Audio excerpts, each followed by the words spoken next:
Hello friends, आज हम class 12 के हिंदी चैप्टर 4 का पूरा ऑब्जेक्टिव करने वाले हैं।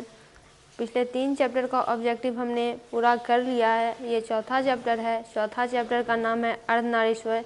यह चैप्टर रामधारी सिंह दिनकर जी के द्वारा लिखा गया है।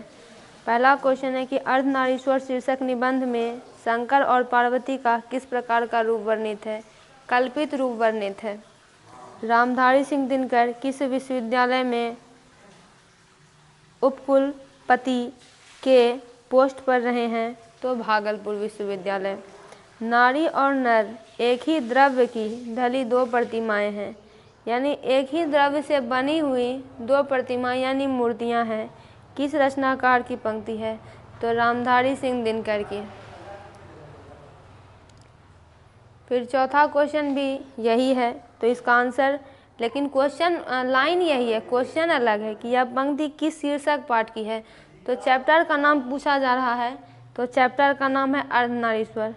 दिनकर जी को निम्न में से कौन सा पुरस्कार दिया गया था? उन्हें पद्म भूषण दिया गया था।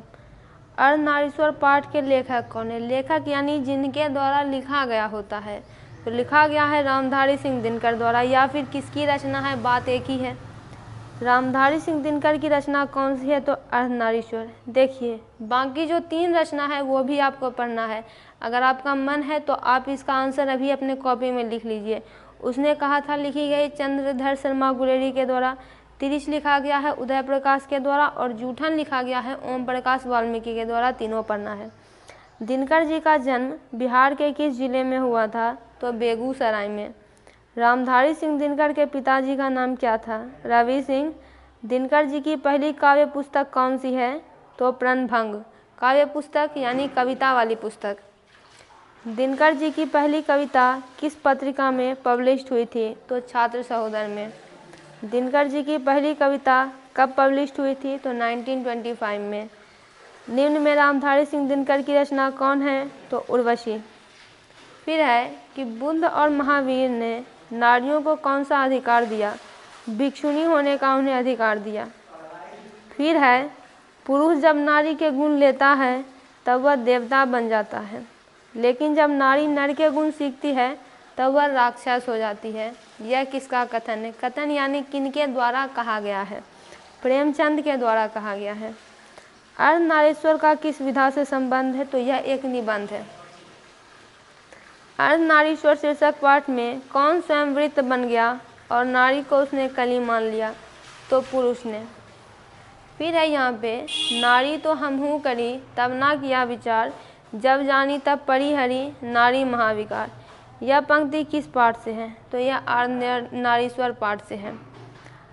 निम्नलिखित में कौन सी रचना दिनकर जी की नहीं है? तो जूठन, क्योंकि यह रचना ओम प्रकाश वाल्मीकि की है।